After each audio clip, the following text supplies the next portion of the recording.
বেঈমানি করলে আবার খুশি হবেন কেন? খুশি হবেন এই জন্য যে আলহামদুলিল্লাহ একটা জায়গায় ছিলাম এতদিন, আল্লাহ আমাকে জায়গাটা চিনিয়ে দিস। ও যদি বেঈমানিটা এখন না করতো, আমারে আরো কিছুদিন ভাড়াইয়া তারপরে করতো, আমি আরো বেশি ক্ষতিগ্রস্ত হইতাম।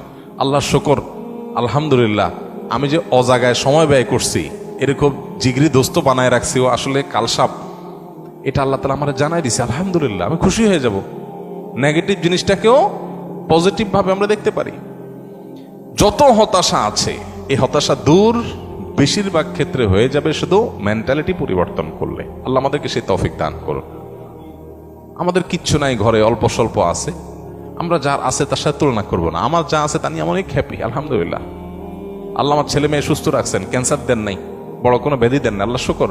কিন্তু কাউকে ক্যান্সার দিয়েছেন, আলহামদুলিল্লাহ আল্লাহ তাআলা আমাকে মরার আগে তওবা করার সুযোগ দিয়েছেন। একটা